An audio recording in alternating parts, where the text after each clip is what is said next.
You kill Jews and the world feels bad for them and thinks you are animals. Yes. But then the world will see how they've made us into animals. They'll start to ask questions about the conditions in our cages. This is an ITN newsflash from the Olympic Village in Munich, where early this morning armed Palestinian guerrillas raided the sleeping quarters of the Israeli team. The gunmen shot dead 2 Israelis and are now holding 20 athletes and 6 officials as hostages.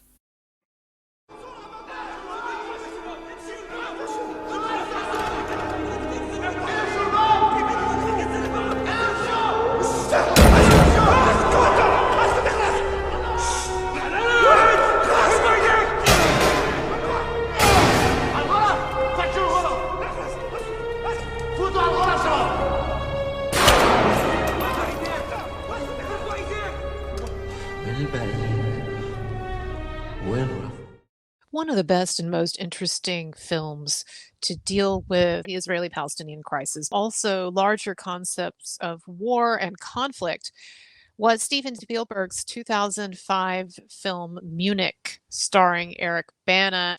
Now, this film is about the 1972 Munich massacre. So you had the Olympics in 1972 being held in Germany, in Munich.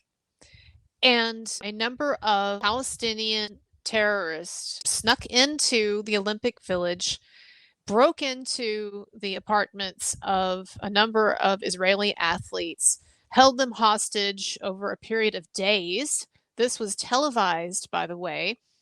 And there was a botched rescue attempt by the Germans. They stopped the attempt when someone pointed out to them that their attempt was being televised on international TV by news cameras that had been set up and were focused on the apartments.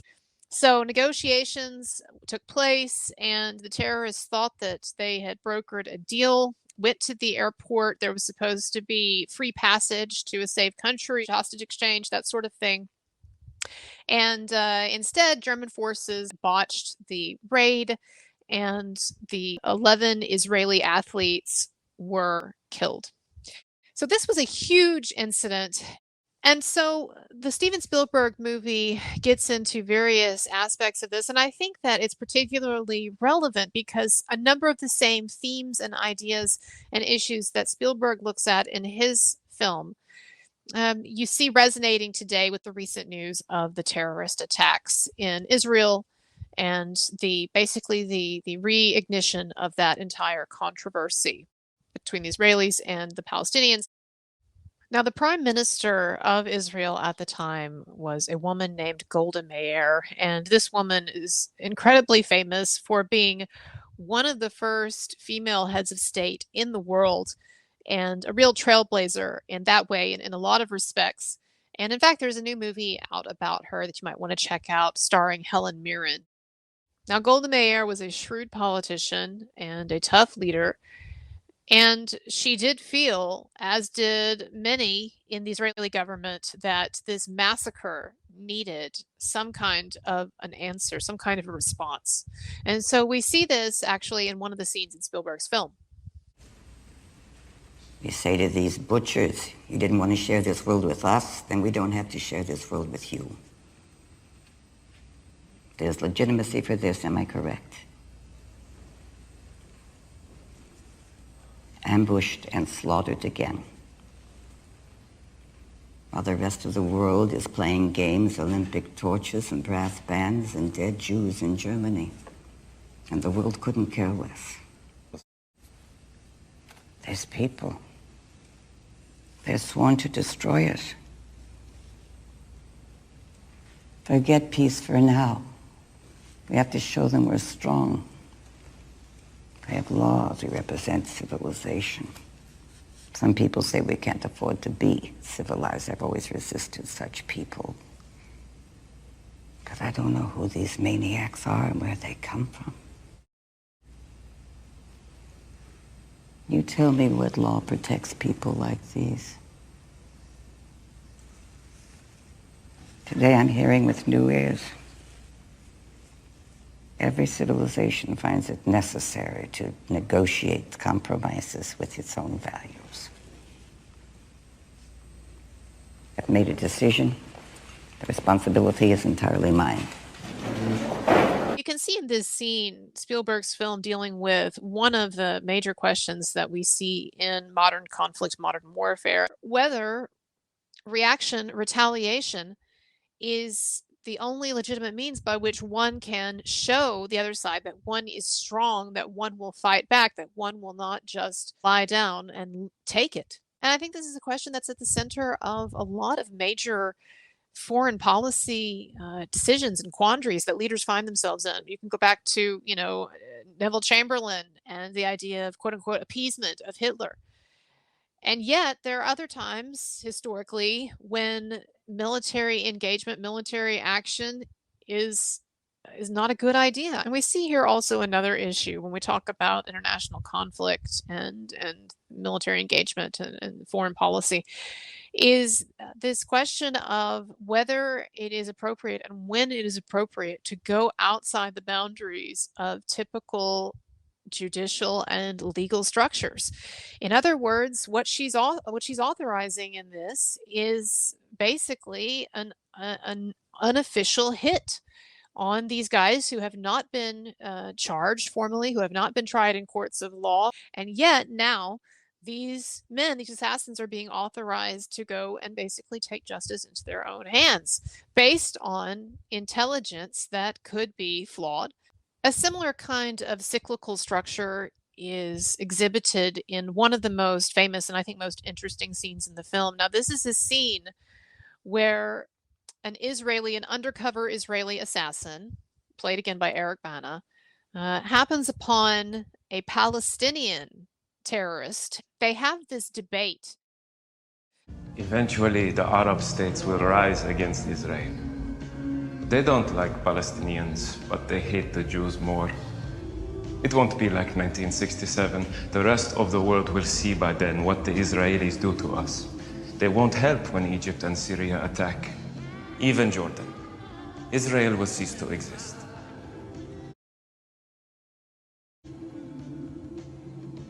What?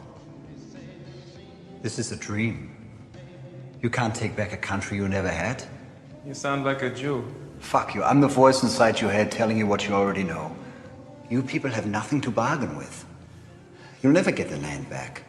You'll all die old men in refugee camps waiting for Palestine. We have a lot of children. They'll have children, so we can wait forever. And if we need to, we can make the whole planet unsafe for Jews. You kill Jews and the world feels bad for them and thinks you are animals. Yes. But then the world will see how they've made us into animals. They'll start to ask questions about the conditions in our cages. You are Arabs. There are lots of places for Arabs. You're a Jew sympathizer. All you Germans, you're too soft on Israel. Well, you give us money, but you feel guilty about Hitler. And the Jews exploit that guilt. My father didn't gas any Jews. Tell me something, Ali. What? Do you really miss your father's olive trees? Do you honestly think you have to get back all that nothing? That chalky soil and stone hearts? Is that what you really want for your children? It absolutely is. It will take 100 years, but we'll win.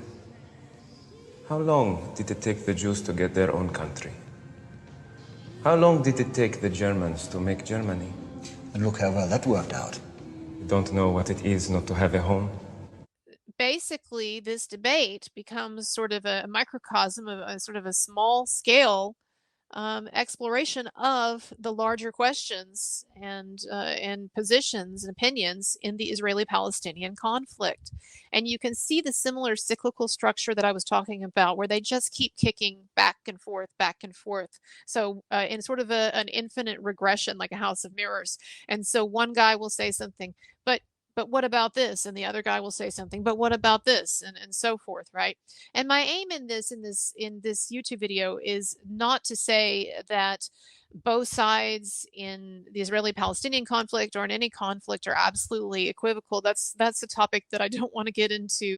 But I will say that I think that this is a dynamic that is present in pretty much all conflicts, a kind of a sense of a tit for tat, I did this because you did this, in a sort of way in which things inevitably become sort of untraceable as they infinitely regress from cause to cause, issue to issue, historical event to historical event. One of the things that I love about this film is seemingly a throwaway scene. Soll man Recht und Unrecht als ethische Fragen betrachten? Das ist das Problem. Marcuse sagt, Hegels Philosophie des Rechts ordnet Unrecht keiner moralischen Kategorie. Willensfreiheit verursacht Zwangs. Du musst dazu bereit sein, Recht und Unrecht neu zu überdenken, weil im Grunde sind es ja nur Begriffe, die einen furchtbaren Kampf ausdrücken, Teile einer Gleichung, einer. What's going on here is that Eric Bana's, the Israeli assassin that he's playing, he's in Germany and he's hanging out with these left-wing groups and people connected to like the Baader-Meinhof group, Red Army faction, and so forth. And he's trying to basically gather information so that he can figure out where these guys are, these targets that he needs to assassinate. And so at the beginning of his search, he meets up with one of his friends and hangs out with, who has some connections and left-wing connections, and hangs out with this guy one night, smoking pot and hanging out with this guy's girlfriend, who is a German intellectual. And I think what's interesting here is a seemingly a throwaway scene where the girlfriend is discussing what to many people is a fairly obscure philosopher named Hegel. And Hegel was a late 18th, early 19th century German philosopher who was interested, among other things, in cycles of history and particularly cycles of conflict, political conflict, and war. And so the fact that the screenwriter and Spielberg, they throw this in here, this really kind of what to most people is an obscure reference to this philosopher, it actually tells us a lot more about what Spielberg is interested in this film. Now, in order for this monologue of hers to make sense, you need to understand a bit about Hegel. He really did have some interesting ideas and observations about history. And probably the best known Hegelian idea is known as the Hegelian dialectic. Now, the term dialectic is a common word, and it's used in a number of respects. But in the Hegelian sense, the dialectic refers to the way in which different groups in society, different cultures, could be different nation states, the way that they negotiate with other groups, both through political conflict, political processes, and also through war, because war itself is a kind of negotiation. It's kind of like the old famous Clausewitz quote, war is politics by other means. And so Hegel was interested in this idea of what is this phenomenon that occurs whenever you have a conflict, whether it's political conflict or whether it's a war. And Hegel was also very interested in the cyclical nature of history, because Hegel lived through the French Revolution, and he, like a lot of people, were very interested in the lessons that they learned from that. And one of the really fascinating things about the French Revolution is that it really, over time, devolved into just basically a cycle of violence. And so what happened in the French Revolution is that, of course, once the king and the queen were dead and the ruling aristocracy dead, many of the nobles were dead. The ruling classes were either, killed, or they were scared into submission. That then once that exterior threat or that exterior enemy was gone, then of course what happened was that the various factions of the revolution turned on each other. And this is what is meant by the famous saying, the revolution eats its own. And Hegel was interested in this in as a kind of a conversation, that there was something in the cycles of violence and conflict that was functioning as a kind of a conversation. And this was the formulation. There's an actual diagram that we can use for this. This was the formulation that Hegel came up with.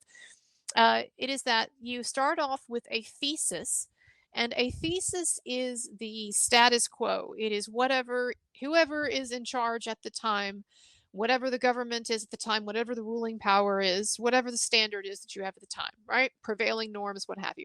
And so that is the thesis. Now, One of Hegel's ideas is that every thesis, no matter how great it is, it could be amazing, it could be wonderful, right? But every thesis inevitably will generate its antithesis, antithesis. That is, in our world, in which identity is structured around difference, right? I am different than you are different than me. I define myself not only by how I am similar to others, but by how I am different. Oh, I'm not like my brother or sister because I'm not like my mom or dad because right, that sort of thing. And people think about this on the level of individuals, but they also think about it on the level of like larger groups.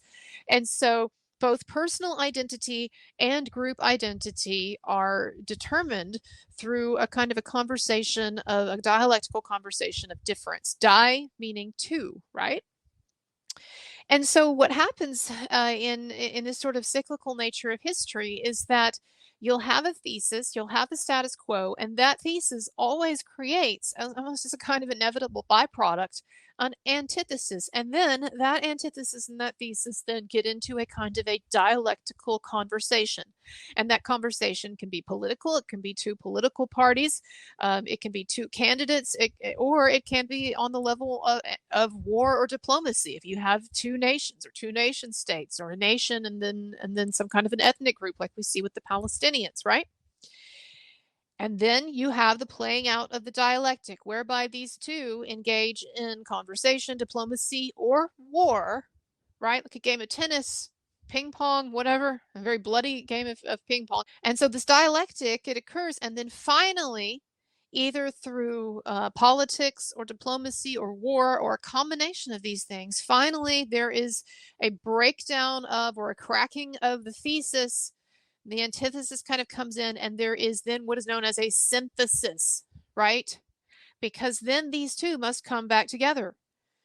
Okay, so what's important to understand is that when you have a thesis and an antithesis in battle, that neither one can absolutely totally win. That even if one wins or the other, it still has to account for the other, either through assimilation, absorption, certain treaty concessions. Okay, you can have this and this and this, or we agree to abide by this, or perhaps a kind of just an understanding that there will continue to be conflict. They can't that the new thesis cannot totally integrate the antithesis. And what Hegel also understood, and I think this is really fascinating, is that anytime you have a synthesis, finally, right? So in a synthesis, it can be the new reality after a war has concluded, or after an election, right? In an election, you have the thesis, like the incumbent, you have the antithesis, the other candidate, there's the election, and then the synthesis is post-election. But this is something interesting that Hegel understood, is that every synthesis then becomes a thesis, and the cycle rehashes itself.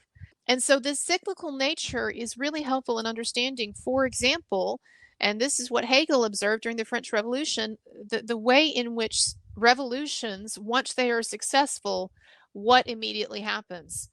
Internal civil dissent, even civil war.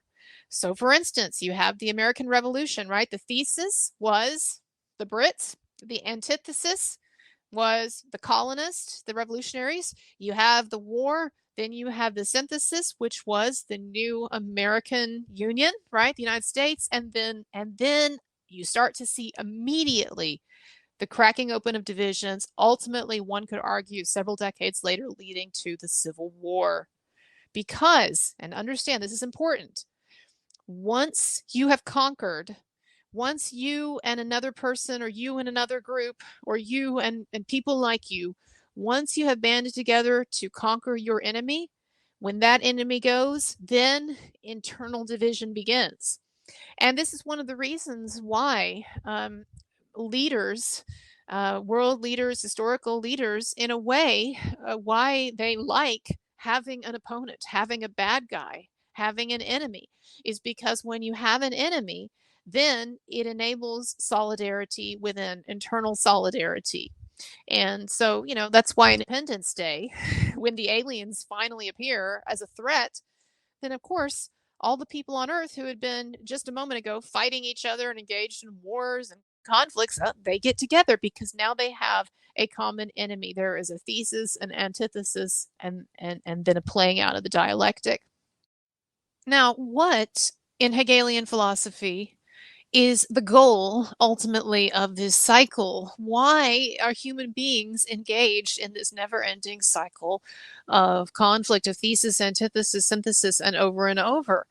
Well, Hegel theorized that basically this signifies humanity's never ending quest for a perfect integration of sides and selves. That what we are seeing here is the kind of differentiation and conflict almost necessary, perhaps, in the evolution of the human species and the historical subject. Hegel also believed that it was through this kind of dialectical dynamic that each side came to a better understanding of itself through opposition, negotiation, and yes, even conflict with an other. Similar to how people talk about the evolution of the self that occurs in marriage and that occurs through the good times and through the periods of harmony and partnership, but also the evolution and the growth that occurs through working through problems and conflict. And so Hegel seemed to view the history of the world as something that was teleological. It was oriented toward a future kind of breakthrough that nevertheless always remains an ideal, or at least so far. So I think this is something that's really interesting. It's really interesting that Spielberg is bringing up here in this film. And so when she says that we have to be able to get past notions of right and wrong or good and evil. Soll man Recht und Unrecht als ethische Fragen betrachten? Das ist das Problem. Marcuse sagt, Hegels Philosophie des Rechts ordnet Unrecht keiner moralischen Kategorie. Du musst dazu bereit sein, Recht und Unrecht neu zu überdenken, weil im Grunde sind es ja nur Begriffe, die einen furchtbaren Kampf ausdrücken, Teile einer Gleichung, einer Dialektik. This is a very Hegelian idea, but this is not saying what you think it is. It's not saying that there's no such thing as right and wrong, or that in any conflict, both sides are always exactly the same or just as bad as each other. What it is saying, though, is that oftentimes, generally speaking, what we find in conflict is not so much of a good guy versus bad guy, good side versus evil side, but more of a kind of playing out of this never-ending dialectic over identity and over just different perspectives of how the world should be, different worldviews, not to mention conflicts over who should hold territory and who should hold resources and so forth. This is a similar idea to what the existential philosopher Simone de Beauvoir meant when she talked about the train car scenario. De Beauvoir taught that the human inclination to achieve unity through ganging up on another was so powerful, she said, that if you had 3 people riding on a train and 2 of those people chanced to share a train car, even if they were complete strangers starting out to each other, that pretty soon those 2 people would gang up in some way on the other, or that divisions would develop between the 2 in the train car and the other on the outside. I think Spielberg and his screenwriter are getting at a similar dynamic in the film when they stage a particular scene where the Israeli assassin, played by Eric Bana, is assigned to bomb the hotel room of a Palestinian man who will be staying right next to him.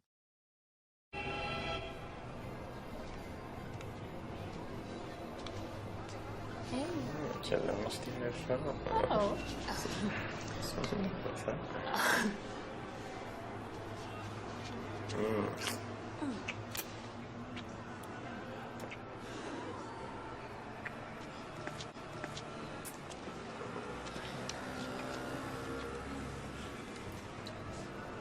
Good evening. Oh, good evening. Beautiful night. Beautiful night, yeah. Yeah. Where are you from? I can't place it. Düsseldorf. Yes, I wouldn't have guessed it. I thought perhaps a Swede. I taught in Sweden, Near Eastern languages. Really? Teaching Lebanese immigrant women how to clean houses in Swedish.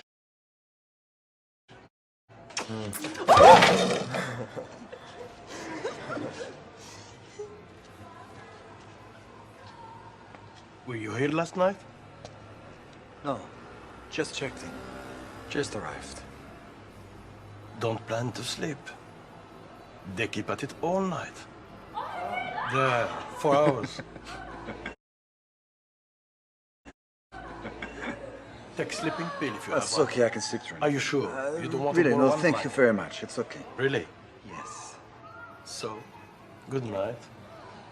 Pleasant dreams.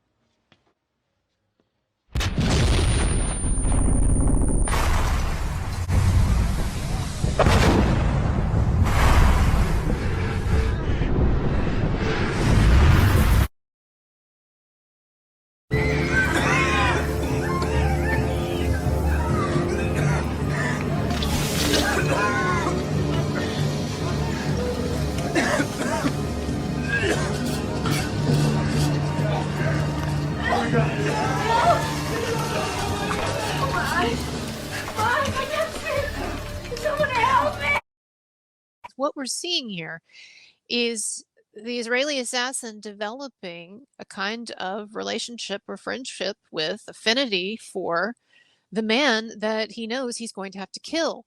And notice how the thing that activates this relationship, that brings them together, is their distaste for a third party represented by the obnoxious, rude, newlywed couple. This is a classic Hegelian dynamic.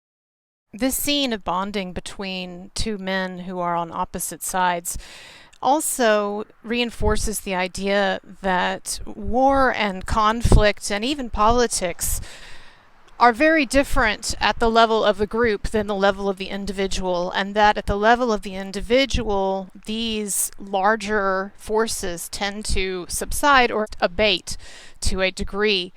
And so this is sort of one of the tragedies of war, right, is that men and women who would generally, normally, in everyday life have no issues with each other and be able to get along and behave reasonably, get caught up in and join in these large, destructive geopolitical forces. There's also an interesting scene after the assassins have killed one of their marks, where they meet at a cafe and have a kind of a philosophical religious debate. Drink some wine. We're celebrating. That old Pesach story. Angels are rejoicing because the Egyptians have just drowned in the Red Sea. I didn't say we're rejoicing. I said we're celebrating. And God said to the angels, "Why are you celebrating? I've just killed a multitude of my children." You didn't finish the story. The angels respond to God. They say, God, we're celebrating, because when the people hear what happened to the Egyptians, they'll understand your point. Which was? Don't fuck with the Jews. I don't know about the rest of you, but I'm not celebrating. I'm goddamn rejoicing. And I love also the way that this scene brings in the idea of God. And because one of the things that you see happen in a lot of conflicts is that clearly each side believes that they are right, that they are righteous, that God is on their side, as it were. And yet most people believe that God created everyone and that God is interested in and invested in the lives of every human being. And so we see that, and so what happens is in conflict and war is that there really is a kind of a discordance between people's view that they themselves specifically are favored over the other and are righteous and are justified, and yet that is in conflict then with this larger notion that everyone is a child of God. But I think it's really interesting how Spielberg's film is teasing out this idea and is having these assassins who have just committed what is seemingly a righteous assassination, debating these deeper philosophical and spiritual ideas. what is allowed in the name of retaliation. You're going to see that that gets really muddy later on in the film, and that they don't really know for sure at times if they're killing the right people or if they're being manipulated by their government or by someone else to pick their enemies off the list that have nothing to do with the Munich massacre. So again, there's this idea about the clash between the ideal and the real, right? There's the ideal of what we say that we're doing and why we say we're doing it and what we like to think we're doing and hope we're doing. And there's the reality of what it looks like on the ground when things get really dirty and confused at times. The fog of war moves in. And in this film, there's also a real emphasis on the idea that when one even defensively gets into a kind of this kind of conflict, that it reinforces a cycle of violence that is never ending. And we see this expressed at times in the film, most notably by the Israeli protagonist, who at the end of his several years run as an assassin, killing people for Israel, becomes very, very disillusioned, at least in this film. Did I commit murder? I want you to give me proof that everyone we killed had a hand in Munich. I don't discuss such things with people who don't. I could go on and on with this. According to evidence nobody has seen, if these people committed crimes, we should have arrested them. Like Eichmann. If these guys live, Israelis die. Whatever doubts you have, Avner. You know this is true. Did we accomplish anything at all? Every man we killed has been replaced by worse. Why cut my fingernails? They'll grow back. Did we kill to replace the terrorist leadership or the Palestinian leadership? You tell me what we've done. You killed them for the sake of a country you now choose to abandon. The country your mother and father built, that you were born into. You killed them for Munich, for the future, for peace. There's no peace at the end of this, no matter what you believe. You know this is true.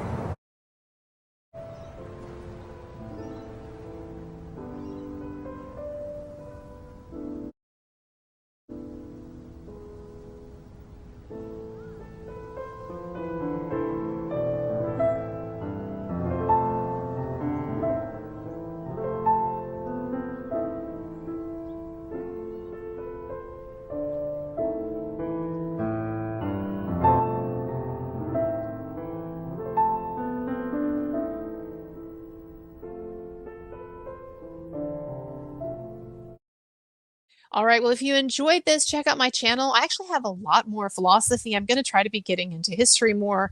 You can check out my philosophy playlist. So my links are below. As always, I appreciate your tips and contributions. This is not generally the most popular kind of content, but I do think it's interesting and important. All right. Bye, everybody.